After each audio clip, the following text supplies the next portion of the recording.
बात करेंगे रूस यूक्रेन युद्ध की। और युद्ध के बीच ज़ेलेंस्की को लेकर बड़ी खबर यह है कि बंकर में छिपे हुए हैं ज़ेलेंस्की। यूक्रेन के राष्ट्रपति वोलोदिमीर ज़ेलेंस्की बंकर में छिपे हुए हैं और बंकर में रहकर वो युद्ध को लड़ने की रणनीति बना रहे हैं। खबर यह है कि दिन का एक बड़ा हिस्सा वो युद्ध की प्लानिंग में ही लगे रहते हैं।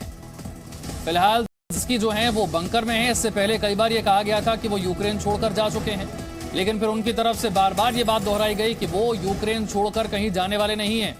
फिलहाल खबर यह है कि वो एक बंकर में हैं और दिन का बड़ा हिस्सा वो युद्ध की प्लानिंग में ही बिताते हैं। किस तरह से इस युद्ध को लड़ा जाए, रणनीति कैसे बनाई जाए।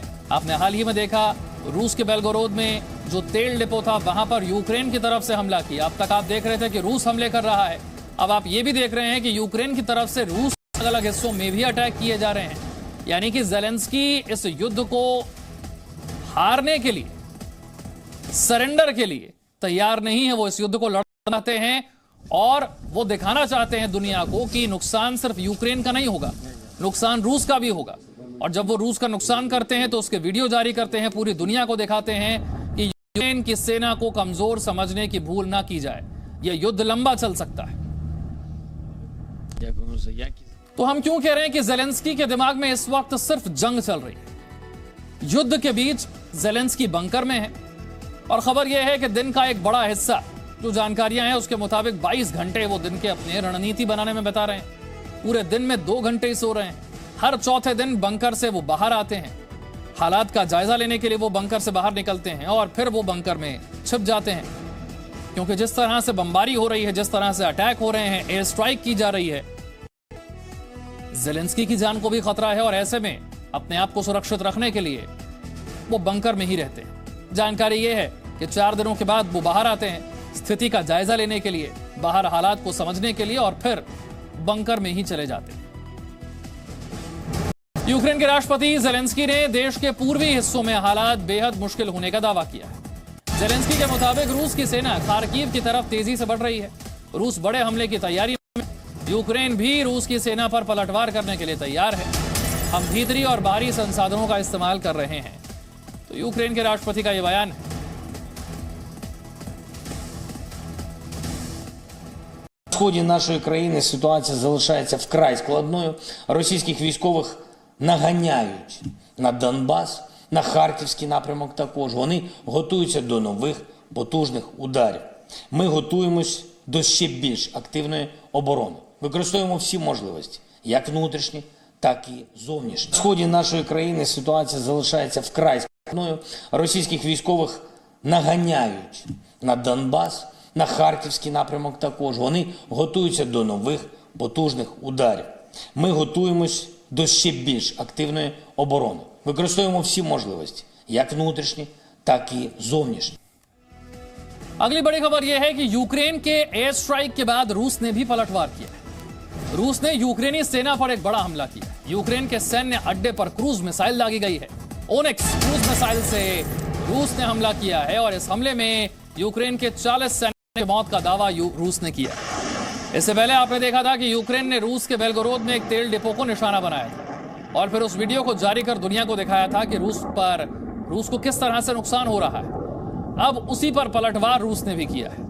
अपनी क्रूज मिसाइल ओनिक्स का इस्तेमाल किया है रूस ने और यूक्रेन पर अटैक किया।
तो 2 तस्वीरें देखिए। पहले कल की एक तस्वीर जहां पर रूस के बेलगोरोद में एक तेल डिपो पर यूक्रेन ने एयर स्ट्राइक की, वो तेल डिपो पूरी तरह से तबाह हो गया, उसमें आग लग गई। और इसी पर पलटवार अब रूस ने किया है। अपनी ऑनिक्स क्रूज मिसाइल का इस्तेमाल किया, यूक्रेन के एक मिलिट्री बेस को निशाना बनाया और वहां पर 40 सैनिकों की मौत का दावा रूस की तरफ से। ये यूक्रेन का सैन्य अड्डा है जहां पर एक क्रूज मिसाइल दागी गई है। इससे पहले यूक्रेन ने रूस के बेलगोरोद में एक तेल डिपो पर अटैक किया था। माना यह जा रहा है कि यूक्रेन के अटैक के बाद यह पलटवार रूस की तरफ से किया गया है। यूक्रेन की राजधानी कीव से कुलदीप मेरे साथ जुड़ रहे हैं। कुलदीप, अब खबर यह है कि यूक्रेन भी रूस के अलग अलग हिस्सों में अटैक कर रहा है। हमने देखा बेलगोरोद में किस तरह से रूस के एक तेल डिपो पर अटैक किया गया, यानी कि एक तरफ सुलह की कोशिशें और दूसरी तरफ जंग में अटैक, दोनों तरफ से तेज हो रहे हैं।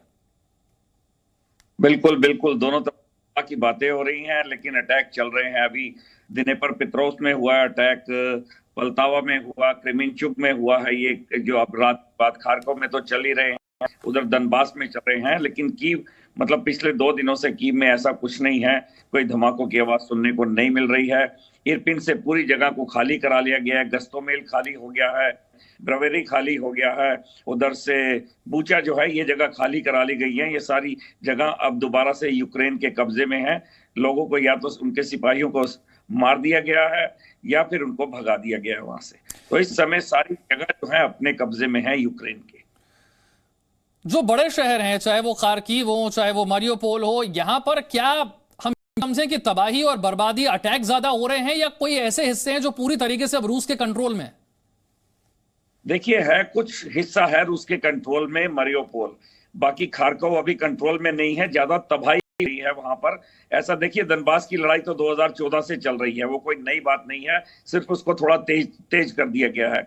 मारियोपोल का कुछ हिस्सा है, खरसोन जो है बोलते हैं कि वो उनके पास है, लेकिन झंडे हमारे तक लहरा रहे हैं। अभी यूक्रेन के झंडे खरसोन में लहरा रहे हैं। खार्कोव हमारे पास है, सिर्फ मारियोपोल का कोई हिस्सा है जो उनके पास है, जहां पे लड़ाई चल रही है, जहां पे उनका सर्च ऑपरेशन चल रहा है।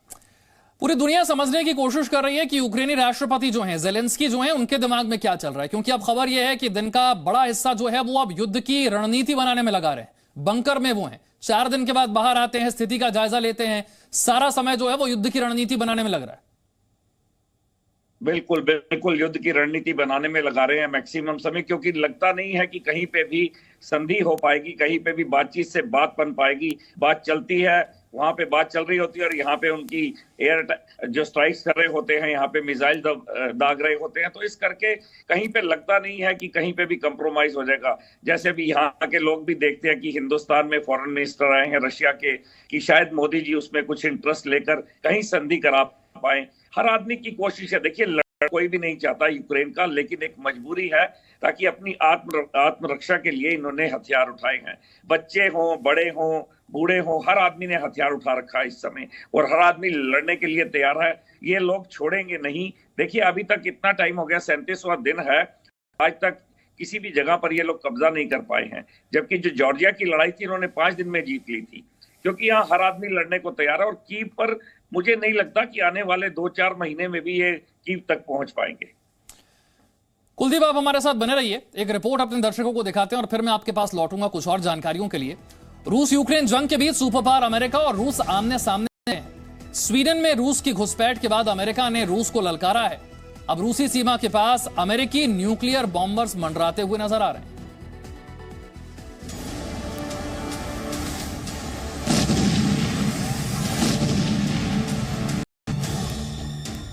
पुतिन को बाइडेन की ललकार, रूसी सीमा के पास अमेरिकी न्यूक्लियर बॉम्बर्स। स्वीडन में घुसपैठ के बाद पुतिन को चेतावनी। रूस के हमले में 38 दिन से यूक्रेन में तबाही जारी। रूसी विमान यूक्रेन में आग बरसा रहे हैं। ताबड़तोड़ अटैक में शहर शहर खंडर में तब्दील हो रहे हैं। हर तरफ तबाही और बर्बादी के निशान। यूक्रेन के बहाने सुपर पावर अमेरिका और रूस भी आमने सामने हैं। अमेरिका के बम वर्षक विमान रूस की सीमा पर उड़ान भरते देखे गए हैं। न्यूक्लियर बॉम्बर की ये उड़ान पुतिन के लिए बड़ी वार्निंग है। रूस के पास अमेरिका के ये आग उगलने वाले विमान ऐसे समय देखे गए हैं जब रूस ने परमाणु हथियारों से लैस बॉम्बर्स को स्वीडन की ओर भेजा था। दावा है कि पुतिन के 4 लड़ाकू विमानों ने बाल्टिक के ऊपर गोटलैंड की ओर उड़ान भरी। इसमें 2 सुखोई Su-24 बॉम्बर्स और 2 सुखोई Su-27 लड़ाकू विमान शामिल थे। खबरों के मुताबिक बॉम्बर्स परमाणु हथियारों लैस थे। यूक्रेन युद्ध को देखते हुए एयरफोर्स अलर्ट पर है। स्वीडन नेटो का सदस्य देश नहीं है, लेकिन स्वीडन की सेना कई बार नेटो देशों की सेना के साथ सैन्य मिशन में हिस्सा ले चुकी है। अब स्वीडन में घुसपैठ के लिए जिस तरह से बाइडेन ने पुतिन को आंख दिखाई है, ऐसे में जंग भीषण युद्ध की ओर बढ़ रही है। ब्यूरो रिपोर्ट, जी मीडिया। और इस अटैक में रूस ने यूक्रेन के रॉकेट सिस्टम को भी तबाह किया। यूक्रेन के अज़ोस्ताल पर हमला किया गया है। रूसी रक्षा मंत्रालय ने एक वीडियो जारी किया है और वीडियो जारी करके बताया इस तरह से यूक्रेन के रॉकेट सिस्टम को नष्ट किया गया है। और इसी तरह की वीडियोस पहले देते रहे जहां पर यूक्रेन के अलग सैन्य ठिकानों को, मिलिट्री बेस को तबाह किया गया है ताकि सैन्य उपकरणों को नष्ट किया जा सके, जो हथियार हैं उसे नष्ट किया जा सके और यूक्रेन की सेना को कमजोर किया जा सके। किस तरह से यूक्रेन के अज़ोस्ताल पर यह हमला हुआ, यूक्रेन के कीव से कुलदीप मेरे साथ जुड़े हैं। कुलदीप का एक बार फिर से रुख करते हैं। कुलदीप, अब तक हम देख रहे थे कि रूस ही अटैक कर रहा था यूक्रेन में और यूक्रेन की सेना जो है वो उसका जवाब दे रही थी, लेकिन अब ये सब कुछ पलटता हुआ नजर आ रहा है। यूक्रेन की तरफ से रूस के अलग अलग हिस्सों में अटैक हो रहे हैं। क्या आपको लगता है कि आने वाले दिनों में इस तरह के अटैक बढ़ेंगे जैसा कि बेलगोरोद में हुआ? जैसा देखने को मिल रहा है आने वाले टाइम में ये बढ़ेंगे, बल्कि कई बार तो ऐसा डर लगता है कि अमेरिका और उनकी लड़ाई में रशिया की, जो एक दूसरे को किसी मतलब एक छोटी कंट्री को बर्बाद ना किया जाए, न्यूक्लियर ना फेंक दिया जाए, उनको डराने के लिए, एक दूसरे को डराने के लिए, कहीं ये ना हो कोई और कंट्री को सफर करना पड़े बीच में। तो मुझे लगता है कि आने वाले टाइम में देखिए ये और बढ़ने वाले हैं, क्योंकि हम जितना अपना आत्मरक्षा कर सकते हैं करते हैं, लेकिन हमारी धरती पे लड़ाई चल रही है, सारा नुकसान हमें है, रशिया को नुकसान नहीं है। रशिया को सिर्फ ये नुकसान है जो उनके फौजी यहाँ पर आ रहे हैं हमारी धरती पे कब्जा करने के लिए, जो सिर्फ उनको जो कैजुअलिटीज हो रही हैं, बाकी जमीन सारी हमारी तबाह हो रही है, यहाँ का जो इंफ्रास्ट्रक्चर है वो हमारा तबाह हो रहा है। तो जब तक इसका जवाब नहीं दिया जाएगा तो मुझे लगता है रशिया महसूस नहीं करेगा। बहुत से लोग हो जाता कि ज्यादा से ज्यादा 10-15 दिन में ये युद्ध जो है वो समाप्त हो जाएगा, लेकिन जिस तरह से यूक्रेन संघर्ष कर रहा है, क्या पर्याप्त हथियार और सेना की तैयारी इतनी है कि युद्ध अभी और लंबा खींचे? युद्ध जो यहाँ बात करते हैं आपस में लोग, जैसे हम लोगों से मिलते हैं, तो युद्ध ये पूरा साल भी चल सकता है बोलते हैं। ऐसा है कि युद्ध 2, 4, 5 दिन में खत्म हो जाएगा। लोगों को यहाँ तक बोलते हैं कि ये 1 साल तक चलेगा युद्ध, ये फुट करके ये चलता है, क्योंकि यूरोप का हथियार, तेरा हथियार कोई कमी नहीं है, और आर्मी के लोग हमारे पास, हर आदमी जो है आर्मी ज्वाइन करना चाह रहा है, मतलब लाइन लगी हुई है हथियारों को लेने के लिए लोगों की। तो ना हमारे पास लोगों की कमी है अब, ना हथियारों की कमी। उस तरफ जो था हमारा एयर डिफेंस सिस्टम मरियोपोल या खार्कव में ना होने की वजह से इतना नुकसान, अगर ये हमारे पास पहले से रहा होता तो ये नुकसान बिल्कुल, यानी कि ये युद्ध लंबा चल सकता है। यूक्रेन की तैयारी पूरी है। बहुत बहुत शुक्रिया कुलदीप आपका इस जानकारी के लिए। आगे बढ़ते हैं। रूस यूक्रेन युद्ध में एक तरफ गोलीबारी, बमों और मिसाइलों से अपने दुश्मन पर दबाव बनाने की कोशिश जारी है, तो दूसरी तरफ वीडियो के जरिए भी दोनों देश एक दूसरे को नीचा दिखाने की कोशिश कर रहे हैं, और इस मामले में फिलहाल यूक्रेन रूस से आगे नजर आता है।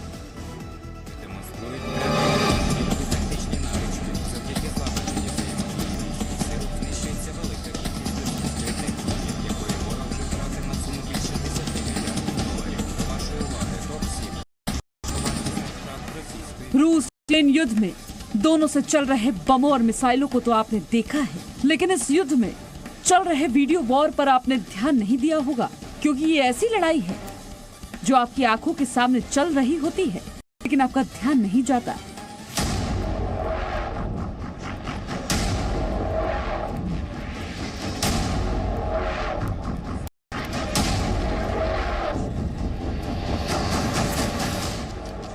वीडियो में फिलहाल यूक्रेन रूस से थोड़ा आगे है, क्योंकि वो जंग के हर दिन एक नया वीडियो जारी कर ये बताने की कोशिश करता है कि रूस उससे जीत नहीं सकता।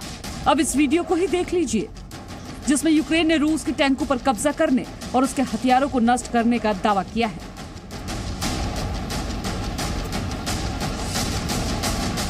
यही नहीं, यूक्रेन रूस के टैंकों पर कब्जा करने का दावा करता रहा है। हाल ही में ऐसा एक और वीडियो यूक्रेन की ओर से जारी किया गया है।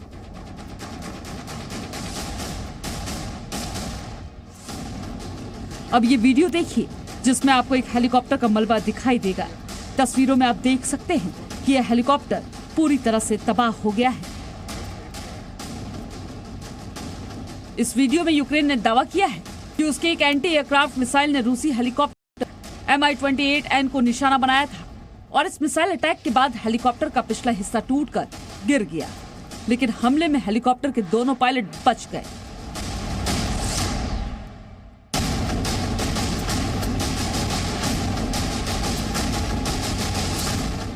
हालांकि यूक्रेन के ऐसे प्रोपेगेंडा वीडियोस का रूस पर सभी असर नहीं हुआ है और वो लगातार यूक्रेन की जमीन पर आगे बढ़ रहा है। यूक्रेन पर हमले करने में वो किसी भी तरह की नरमी नहीं दिखा रहा है। हमला चाहे मिसाइलों से हो या फिर लड़ाकू विमानों से, रूस यूक्रेन में हर कदम फूंक रख रहा है, क्योंकि उसकी सेना को भी पता है कि अगर लापरवाही दिखाई तो अगले कदम पर ही मौत हो सकती है। Bureau report, ji media. Presenting B News app, available on Google Play and App Store. Download it now.